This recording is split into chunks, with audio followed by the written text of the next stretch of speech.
Subscribe करें strike and pocket channel को और बेल आइकन को दबाइए और सारे नोटिफिकेशंस को ऑन कर लीजिए कैरम लर्निंग वीडियोस की नोटिफिकेशंस पाने के लिए। व्हाट्सअप गाइज, मेरा नाम है अशरफ खान और आप सभी का फिर से एक बार स्वागत है strike and pocket YouTube channel की एक और नई वीडियो में। आज है फ्राइडे यानी सवाल डे। पिछले फ्राइडे आप लोगों ने लगाया था हैशटैग सवाल और पूछे थे मुझसे कमेंट में क्वेश्चंस, तो उनके जवाब आज देने की कोशिश करेंगे। और अगर आप कुछ पूछना चाहते हैं मुझसे question related to carrom board, तो आप भी लगा सकते हैं हैशटैग सवाल और पूछ सकते हैं अपने सवाल नीचे कमेंट्स में। तो अगले फ्राइडे में आपके सवालों के जवाब देने की पूरी कोशिश करूंगा। तो पिछले फ्राइडे के जो क्वेश्चंस थे, जो सवाल थे, उनके जवाब आज इस वीडियो में देंगे। तो चलिए शुरू करते हैं। उससे पहले मैं आपको ये बता दूं कि कुछ ऐसे टॉपिक्स थे जिनके ऊपर मुझे डेडिकेटेड वीडियो बनाना पड़ेगा। जैसे कि ब्रीदिंग टेक्निक के ऊपर आपने बहुत क्वेश्चंस पूछे थे, तो मैं उसके ऊपर डेडिकेटेड वीडियो बनाऊंगा। और कुछ ऐसे सवाल थे जिनको मैं अभी क्विकली मतलब Q&A वीडियो में जवाब दे दूंगा उनका। तो मैं ऐसे क्वेश्चंस मैंने पिक करे हैं, तो क्विकली उनके जवाब देते हैं और वो काफ़ी ज़्यादा इंपॉर्टेंट है। मतलब इससे आपको बहुत कुछ सीखने मिल सकता है। तो वीडियो को पूरा देखना। तो चलिए शुरू करते हैं। सबसे पहला और बहुत ही प्यारा क्वेश्चन मेरे सामने यहाँ पे आ रहा है, वो पूछा है वेदांग महाडिक ने। पूछते हैं हैशटैग सवाल लगाते हुए, what is the mindset of a particular player when he plays a district level and other top level matches such as the state level, national level and international level matches? Is their mindset strategies are different and if they are different how they work on that? बहुत ही प्यारा question है। Mindset के बारे में पूछा है, game के बारे में नहीं। तो देखिए, कोई भी टूर्नामेंट हो, कोई भी, चाहे वो लोकल लेवल हो या फिर इंटरनेशनल लेवल हो, आप किसी भी जो अच्छा प्लेयर होता है उसका माइंडसेट सिर्फ यही होता है कि उसने प्रेजेंट में रहना है। मतलब जो अभी चल रहा है, जो चीज़ें उस गेम के लिए इंपॉर्टेंट है, उसके ऊपर उसका पूरा फोकस होता है नॉर्मली। और जो चीज़ें उसके गेम के लिए इंपॉर्टेंट नहीं है उसको वो लेट गो करता है। एग्जाम्पल लेते हैं, जो कुछ ऐसे एग्जाम्पल्स मैं आपको एग्जाम्पल के ज़रिए समझाने की कोशिश करता हूँ। जैसे पोजिशन में क्या खेलना है, क्या नहीं खेलना है, अपोनेंट कौन है, उसको किस तरह से रुकाना है, उसके स्ट्रेंथ क्या है, उसकी वीकनेसेस क्या है, ये गेम के लिए इंपॉर्टेंट है। चाहे वो अभी लोकल लेवल हो या फिर इंटरनेशनल लेवल हो, तो उसका दिमाग उसमें होना चाहिए। और कभी कभी उसका दिमाग क्या होता है कि कहीं और भागता है, मतलब बाहर की चीज़ों पे। जैसे अगर ये कॉइन मुझसे मिस हो गई तो वो लोग क्या बोलेंगे, मैं इस अपोनेंट को जीतने वाला हूँ, जबकि आप जीत रहे हो, लेकिन आपके दिमाग में आया कि मैं जीतूंगा तो क्या होगा। तो ये एक्सटर्नल फैक्टर्स हो गए। इसके ऊपर एक किसी भी चैंपियन का ध्यान नहीं होता। चैंपियन कभी भी फ्यूचर में नहीं होता और ना ही पास्ट में होता है। चैंपियन हमेशा प्रेजेंट में होता है। अगर आपकी मैच चल रही है तो आप चैंपियन है, और अगर आप चैंपियन की तरह खेलोगे तो चैंपियन बनोगे। तो मकसद यही है बताने का कि अगर आप अच्छा खेलना चाहते हो, चाहे वो लोकल लेवल हो, नेशनल लेवल हो, इंटरनेशनल लेवल हो, स्टेट हो, डिस्ट्रिक्ट हो, कोई मतलब नहीं है। एक चैंपियन का ध्यान हमेशा प्रेजेंट में रहता है। मतलब अभी में अभी क्या हो रहा है और अभी क्या करना है, इस चीज़ के ऊपर उसका ध्यान होता है और इसी चीज़ के ऊपर ध्यान होना चाहिए। और एक बात हमेशा ध्यान में रखो, एक चैंपियन हमेशा प्रेजेंट में होता है, ना कि फ्यूचर में, ना ही पास्ट में। तो आपको चैंपियन बनना है, आपको अच्छा खेलना है, तो आपको अपने ध्यान को अभी में लगाना पड़ेगा। मतलब प्रेजेंट में अपने आप को पूरी तरह से फोकस्ड रहना पड़ेगा, पूरी तरह से अपने आप का ध्यान प्रेजेंट में लाना पड़ेगा। तो चैंपियन यही होता है और इसी तरह से उसका माइंडसेट होता है कि अभी मुझे क्या करना है और अभी मेरे लिए क्या इंपॉर्टेंट है। That's it. नेक्स्ट सवाल पूछ रहे हैं विजार्ड पबजी, हैशटैग सवाल लगाते हुए, भाई 15 ग्राम से ज़्यादा का स्ट्राइकर यूज़ किया तो क्या एडवांटेजेस है, क्या डिसएडवांटेजेस है? देखिए, 15 ग्राम का स्ट्राइकर से ज़्यादा आप टूर्नामेंट में यूज़ नहीं कर सकते, क्योंकि टूर्नामेंट में लिमिट होता है कि आप मैक्सिमम 15 ग्राम का स्ट्राइकर यूज़ कर सकते हैं या फिर उससे नीचे। लेकिन अगर आप 15 ग्राम से ऊपर का स्ट्राइकर टूर्नामेंट में यूज़ करते हो तो रिजेक्ट हो जाएगा, आपको अलाउड ही नहीं करेंगे। लेकिन अगर आप लोग मतलब क्लब में या फिर कई ऐसी जगह पे जहाँ पे चेक नहीं होता है वहाँ पर खेलते हैं, तो उसके एडवांटेजेस और डिसएडवांटेजेस में अगर बोलूँ तो कैसा है कि पंच जैसे जो स्ट्राइकर का फोर्स जहाँ पे ज़्यादा लगने वाला है, ब्रेक में पूरी कोई पोजीशन मतलब आपके हाथ पे आ जाती है, पंच स्ट्रोक इजी लगता है। डिसएडवांटेज ये है कि ब्रश और ग्लांस में आपको तकलीफ आ सकती है। ब्रश में आपका स्ट्राइकर टर्न डिफ्लेक्ट नहीं करेगा, ज़्यादा कम डिफ्लेक्ट करेगा, क्योंकि वो हैवी है तो वो पीस को लग के टर्न नहीं होगा। तो डिसएडवांटेजेस ब्रश ग्लांस जैसे स्ट्रोक में आपको थोड़ा सा मैनेज एडजस्ट करना पड़ेगा। और लाइट वेट स्ट्राइकर से क्या होता है, ब्रेक वगैरह आपको जोर से मारना पड़ता है, पंच का पॉइंट ध्यान से मारना पड़ता है। लेकिन ब्रशिंग में, रनिंग में जो स्ट्राइकर जहाँ तक पहुँचना चाहिए वहाँ तक पहुँच जाता है लाइट स्ट्राइकर, लेकिन जो हैवी स्ट्राइकर है वो पहुँचता नहीं। और हैवी स्ट्राइकर से कैसा है, आप थोड़ा स्लो भी स्ट्रोक मारोगे तो पीस ट्रैवल कर जाएगी, क्योंकि उसमें स्ट्रोक रहता है, स्ट्रेंथ रहती है, तो पीस ट्रैवल कर जाती है। लाइट स्ट्राइकर से आपको स्ट्रोक करना पड़ता है। तो कुछ ऐसे प्लस माइनस होते हैं, लेकिन अगर आप रूल के हिसाब से जाएंगे तो आपको 15 ग्राम मैक्सिमम अलाउड है। तो फिर आप 15 ग्राम के अंदर के स्ट्राइकर से ब्रशिंग रनिंग उसको ज़्यादा रहता है और सब बहुत सारी चीज़ें रहती है। तो इसके ऊपर भी एक डेडिकेटेड वीडियो बना सकता हूँ मैं, लेकिन आपको सिंपली अगर मैं बोलूँ तो भाई ब्रेक अच्छा होता है, हैवी स्ट्राइकर से पिच ट्रैवल कर जाती है, स्ट्रोक लग जाता है। तो ये सारे एडवांटेजेस है। डिसएडवांटेज ये है हैवी स्ट्राइकर का कि ब्रशिंग और ग्लांस के टाइम पर थोड़ा तकलीफ होता है, डिफ्लेक्शन स्ट्रोक जो होते हैं उसमें थोड़ा सा तकलीफ रहता है, और रनिंग भी थोड़ा कभी कभी कम होता है हैवी स्ट्राइकर की वजह से। तो यही है डिफरेंस, और ज़्यादा डिफरेंस कुछ नहीं है, लेकिन खेलने में काफ़ी फ़र्क पड़ता है। और फ़र्क ये होता है कि दोनों में अलग अलग तरह से आपको खेलना पड़ता है। लाइट स्ट्राइकर से डिफ्लेक्शन अलग हो रहा है, हैवी स्ट्राइकर से अलग हो रहा है, तो फिर आप फ़र्क समझ सकते हो। आपको ग्लांस और ब्रशिंग में एडजस्ट करना पड़ेगा। नेक्स्ट क्वेश्चन यहाँ पे आ रहा है पूर्णिमा विजय लगाते हुए hashtag how many hours we want practice daily. मतलब ये यही पूछना चाहते होंगे कि आप कितना घंटा खेलना चाहिए आपने। देखिए प्रोफेशनल लेवल पे बोलते हैं कि आपने 8 घंटा दिन में खेलना चाहिए, लेकिन आपके पास अगर टाइम नहीं है तो आप 2 घंटा भी खेल सकते हो, या 1 घंटा भी खेल सकते हो, आधा घंटा भी खेल सकते हो। प्रैक्टिस का मकसद नहीं है, प्रैक्टिस जब आप करोगे तभी आपका ध्यान कैरम में होना चाहिए, मन लगना चाहिए, मतलब आप इंजॉय करते हुए प्रैक्टिस आपने करनी चाहिए।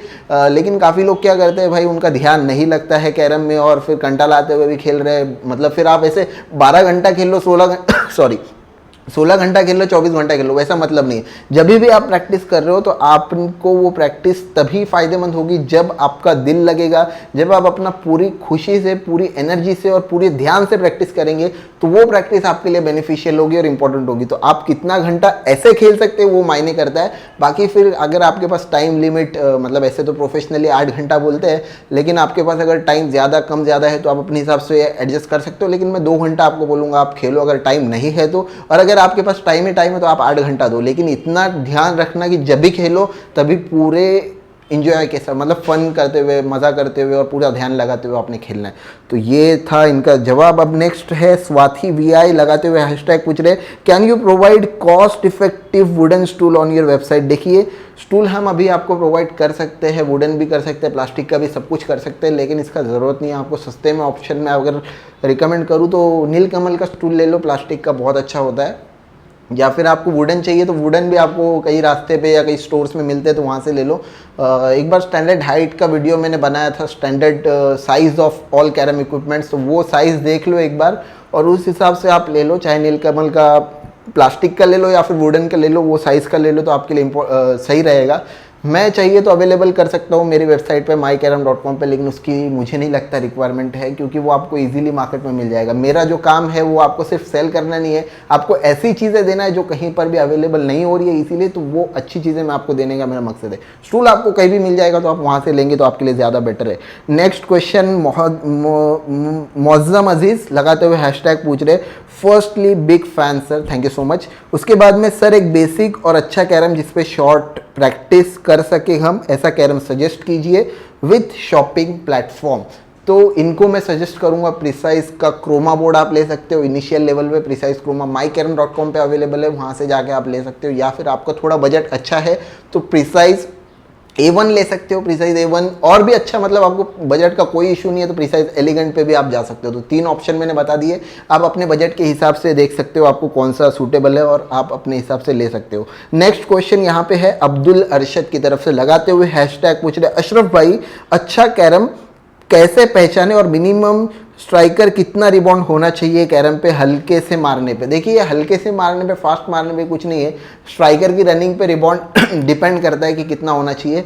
और एक अच्छी लेवल का कैरम आप लेंगे तो अप टू 6 टाइम रिबाउंड आता है। आप जोर से मारोगे तो स्ट्राइकर रिबाउंड आता है up to 6 time boric powder पे। अगर आप उसने डिस्को पाउडर डाले तो दिन भर घूमते रहेगा, उसका मतलब नहीं है। आपने जो स्टैंडर्ड पाउडर है बोरिक एसिड पाउडर, उस पर आपका स्ट्राइकर 6 बार रिबाउंड आना चाहिए जोर से मारने पे। स्लो मारने पे आप कितनी जोर से मार रहे हो उस पर मैटर करता है कि आपका स्ट्राइकर कितना आएगा। मैं तो जज नहीं कर सकता ना कि आपने कितनी जोर से मारा तो कितना आना चाहिए, वैसा नहीं होता। आपका 6 बार रिबाउंड आना चाहिए बोरिक पाउडर के साथ में, और स्ट्राइकर भी उसमें बहुत बड़ा रोल प्ले करता है। अगर आपका स्ट्राइकर में रफनेस है, स्ट्राइकर नहीं चल रहा और फिर आप मार रहे हो तो नहीं आएगा, लेकिन स्ट्राइकर में रनिंग है तो 6 बार तो स्ट्राइकर आपका रिटर्न आना चाहिए, 1 2 3 4 5 6 ऐसे जोर से मारने पे। तो नेक्स्ट है क्वेश्चन जय कम लगाते हुए हैशटैग पूछ रहे, भाई जो भी ग्रिप से हम खेलते हैं वो ग्रिप को कैसे सेट करें और सेट करके बाद में वो ग्रिप कैसे हमेशा के लिए याद कैसे करें। बहुत बार ऐसा होता है कि प्रैक्टिस के टाइम ग्रिप सेट हो जाती है और होती है और पीस कटिंग इजीली होता है, बट मैच या टूर्नामेंट खेलते वक्त स्ट्राइकर ग्रिप में सेट नहीं होता है या स्ट्राइकर ग्रिप से सटक जाए मतलब क्वेश्चन में इनका समझ चुका हूँ, ये बोलना चाहते हैं कि प्रैक्टिस में इनका ग्रिप अच्छा होता है लेकिन मैच में नहीं होता, मैच में चेंज होता है, अलग ग्रिप होता है। ये हर किसी के साथ होता है दोस्तों। कैसा होता है कि जब आप प्रैक्टिस कर रहे हो आपकी दिल की धड़कनें है होंगी नॉर्मली 80 100 ज़्यादा हो गया 90 80 70 60 बीट्स पर सेकेंड, मतलब आपकी दिल की धड़कनें जो होती है ना, एक 60 बार आपका दिल धड़क रहा है और बीपीएस बोलते हैं उसको, बीपीएम 60 70 80, तो ये आपकी दिल की धड़कन इतनी होती है। लेकिन जब आप मैच खेलोगे आपको प्रेशर रहता है, एंग्जाइटी रहती है, तो उस टाइम पे आपका 140 150 160 तक के आपका दिल धड़कता है। बीपीएम बीट्स पर मिनट, मतलब आपका जो दिल है बीट्स पर मिनट, मतलब एक मिनट में आपका दिल कितनी बार धड़क रहा है उसका काउंट होता है। तो ये नॉर्मली आप प्रैक्टिस कर रहे हो तो आपका 60 70 80 पे रहेगा, 90 पे रहेगा, लेकिन आप मैच खेल रहे हो तो 120 130 140 150 160 तक भी जाता है हाई प्रेशर के टाइम पे। तो फ़र्क क्या हो रहा है, आपका दिल की धड़कनें आपकी नर्व्स में थोड़ा चेंज हो रहा है, तो उस टाइम पे आपकी रियलिटी दिखती है, ओरिजिनलिटी दिखती है, आपका जो एक्शन रिएक्शन टाइम ज़्यादा हो जाता है, तो वो टाइम पे जो आपका ओरिजिनलिटी जो है वो दिखेगी। तो कभी कभी आप रिलैक्स होते हो, आपको प्रेशर नहीं रहता, उस टाइम पे क्या होता है कि आप थोड़ा बहुत चेंज भी करके खेलोगे तो आपको लगेगा नहीं भाई ये ठीक है, चलो इसमें भी मेरा काम हो रहा है।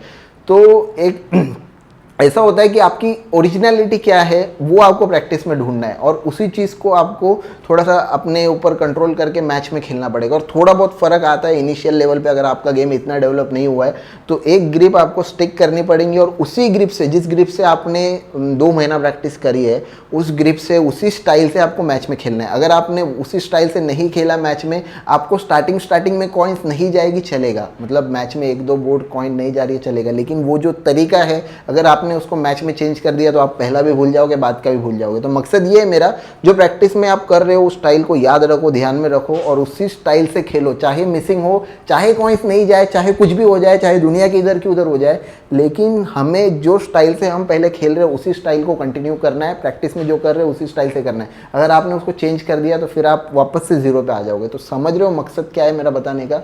प्रैक्टिस करो लेकिन उसी प्रैक्टिस को वहाँ पे इम्प्लीमेंट करो, कुछ अलग करने की कोशिश मत करो। अलग होता क्या है, क्योंकि आपका जो बैठने से लेके आपकी जो बॉडी है वो अलग तरह से रिएक्ट करती है, इसलिए आपको वो फील होता है, लेकिन वो नेचुरल है, वो हर किसी के साथ होता है। तो यही चीज़ है जो आपने कंट्रोल करनी है और यही चीज़ आपने करनी है, जो प्रैक्टिस में किया है वो जाके वहाँ पर करने की कोशिश करना है, बस दैट्स इट। नेक्स्ट क्वेश्चन है हॉबीज हब लगाते हुए हैशटैग, भाई अगर अपन क्लब में खेलते हैं जो देखने वाली ऑडियंस होती है वो बहुत ज़्यादा डिस्टर्ब करती है, ये खेलो वो खेलो और कंफ्यूज करते हैं, भाई उनसे कैसे बचे और सीक्वेंसिंग और खुद पे कंट्रोल करने की कोई वीडियो बनाओ भाई। देखिए मैं आपको इसका जवाब बहुत ही सिंपल तरीके से देना चाहूँगा। Enjoyment, humour is the best sports medicine. मतलब क्या है कि आप जब भी खेल रहे हो तब इंजॉय करो। अब पब्लिक होगी, हर किसी के लिए होगी। देखिए एक लेवल के बाद आप जाएंगे तो वहाँ पे आपको कोई शांत खेलने मिलेगा, वहाँ पे आपको ऐसा होगा कि मतलब नेशनल इंटरनेशनल लेवल, लेकिन पहले ये जो चीज़ें हैं वो चीज़ों को आपको फेस करना पड़ेगा। एक चैंपियन को सभी चीज़ों को टैकल करना पड़ता है। तो कैसा होता है ना कि आपने अपने ध्यान को इस तरह से अपने आप को इस तरह से प्रिपेयर करना है कि भाई ये लोग तो बोलने ही वाले हैं और ये बोलेंगे, इनके मुँह पे मैं कुछ नहीं कर सकता हूँ, लेकिन मेरे को क्या करना है, मेरे को एक तो चिढ़ना नहीं है सबसे पहले, और गेम को एंजॉय करना है, हंसते खेलते रहना है, क्योंकि मेरी बॉडी लैंग्वेज भी बहुत इंपॉर्टेंट है। मेरे फेस पे स्माइल होनी चाहिए, मेरी बॉडी लैंग्वेज थोड़ी सी पॉजिटिव होनी चाहिए। मैं चिढ़ रहा हूँ, मैं इसने ये बोला उसने वो बोला, आप किसी का मुंह बंद नहीं कर सकते। आप मुंह बंद कर सकते अपने स्ट्राइकर से। सबसे पहले तो अपने ऊपर ये रखो कि उसका मुंह मैं बंद नहीं कर सकता। आप अपना खेलते रहो, आपको जो ठीक लग रहा है वो ठीक लग रहा है। अगर किसी ने बोला आपको कुछ तो बोला हाँ सही है, ठीक है मैं नेक्स्ट टाइम ध्यान रखूंगा, लेकिन चिढ़ो मत। चिढ़ने से क्या होगा कि आपका गेम और डाउन होगा और आपको लगेगा, मतलब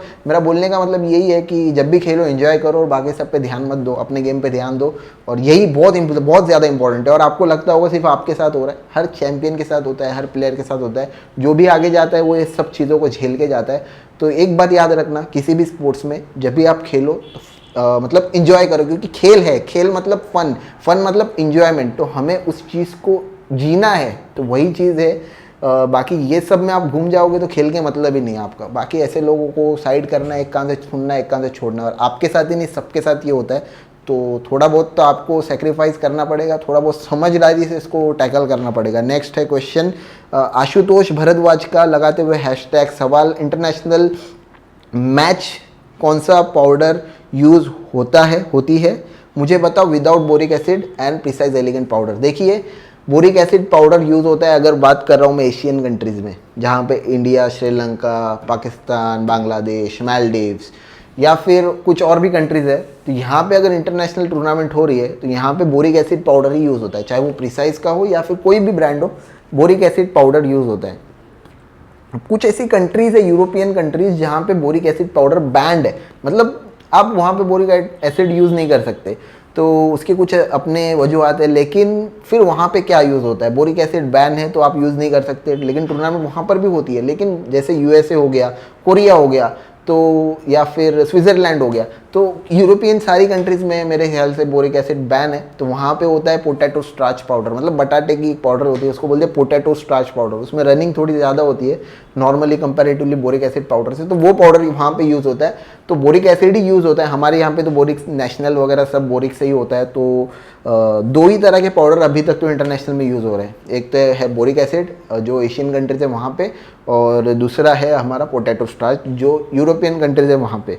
और थोड़ों में फ़र्क ये है कि थोड़ा सा पोटैटो स्टार्च थोड़ा रवा टाइप लगता है, रनिंग ज़्यादा रहता है, बोरिक एसिड में मेरे हिसाब से सही गेम होता है एकदम। नेक्स्ट क्वेश्चन है अब्दुल अरशद लगाते हुए हैशटैग सवाल पूछ रहे, क्या सिगरेट पेपर कैरम पर घसने से कैरम स्मूथ होता है एंड इससे safe to use cigarette paper, is it safe to use cigarette paper on carrom. देखिए सिगरेट पेपर से कैरम स्मूथ मैं नहीं बोलूँगा, लेकिन आप उससे क्लीन कर सकते हो, थोड़ा बहुत हल्का बहुत पॉलिश होता है और सेफ है, आप कर सकते हो। वो एक जुगाड़ है, जुगाड़ मतलब आपके पास में कोई ऑप्शन नहीं है, आपका कैरम थोड़ा रफ लग रहा है, जुगाड़ है, क्योंकि उस पर एक अलग सी कोटिंग होती है, तो उससे आपका कैरम थोड़ा बहुत स्मूथ हो जाएगा, आप कर सकते हो। हम लोग भी करते थे इनिशियल डेज में, जब हमारे पास में कोई ऑप्शन नहीं होता था, हम लोग टपरी पे जाके सिगरेट के पेपर जमा करके लाते थे। सिगरेट तो पीते नहीं थे, लेकिन सिगरेट के पेपर, सिगरेट के बॉक्स जमा करके ला के उसमें से घसते थे, तो काफ़ी हद तक हमारा काम हो जाता था। और आप यूज़ कर सकते हो बिल्कुल, इसमें कोई शक नहीं है और कोई इशू नहीं है, बिल्कुल आप यूज़ कर सकते हो और बिल्कुल सेफ़ है वो। नेक्स्ट है शीला नागजारकर लगाते हुए हैशटैग पूछ रहे हैं ये 12 year old boy can play tournament, मतलब 12 साल का बच्चा कैरम खेल सकता है कि नहीं टूर्नामेंट।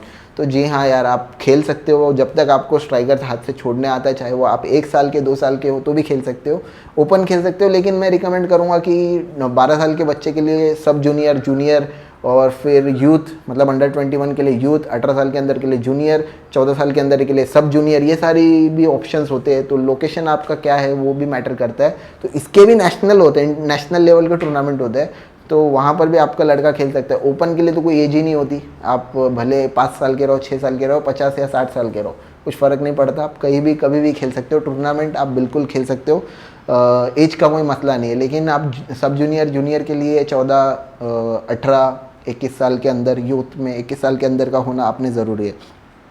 उसके बाद में क्वेश्चन है अलीम नदफ का लगाते हुए हैशटैग सवाल पूछ रहे, ब्रेक में 2 वाइट चली गई लेकिन साथ में ड्यू भी हुआ तो ऊपर कितनी पिस आएगी। ब्रेक में 2 वाइट चली गई, स्ट्राइकर भी चले गया, तो जो 2 वाइट गई है वो ऊपर आएंगी और आपका स्ट्राइकर भी गया है, तो इसीलिए जब आप अगली कॉइन पॉकेट करेंगे तो वो भी ऊपर आएंगे, तो टोटल 3 कॉइन आपकी ऊपर आएंगी।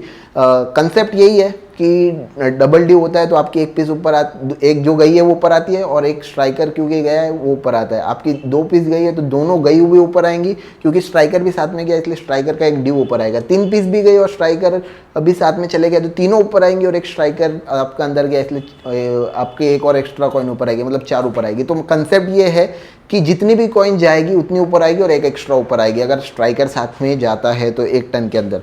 और नेक्स्ट और लास्ट क्वेश्चन है मुकेश नेगी का लगाते हुए हैशटैग पूछ रहे, भाई प्रेशर रिलीज कैसे करें, इस पर वीडियो बनाए प्लीज़। जो मैंने आपको इनिशियली बताया कि प्रेशर रिलीज करने का एकमात्र तरीका है अपने आप को प्रेजेंट में लाना, अपने ध्यान को गेम के अंदर लाना, और प्रेशर रिलीज करने के लिए सबसे इम्पॉर्टेंट जो चीज़ है वो है आपकी ब्रीदिंग, अपनी सांसों पे ध्यान लगाना और अपनी सांसों के ऊपर कंट्रोल करना। तो इसके लिए मैं एक डेडिकेटेड वीडियो आप लोगों के लिए बनाऊंगा ताकि आपको पूरी डिटेल में समझ में आए कि प्रेशर को किस तरह से हैंडल करना है, किस तरह से टैकल करना है, और कितना भी प्रेशर हो आप उसमें किस तरह से अपने आप को संभालते हुए उससे बाहर निकल के अच्छा गेम खेल सकते हो, प्रेशर होते हुए भी कैसे अच्छा खेल सकते हो। तो उसके ऊपर मैं डेडिकेटेड वीडियो बनाऊंगा। इसके लिए मैं सिर्फ आपको इतना ही बोलूँगा कि ध्यान अपनी सांसों पे रखना है और प्रेजेंट में रहना है, और थोड़ा सा बस ब्रीदिंग पे कंट्रोल रख के खेलना। तो ब्रीदिंग टेक्निक के ऊपर बहुत जल्दी वीडियो आ जाएंगी। तो फिलहाल के लिए इस वीडियो में इतना ही। मुझे पूरी उम्मीद है कि आपके सवालों के जवाब आपको मिल गए होंगे और ये वीडियो अच्छा लगा होगा। अगर अच्छा लगा है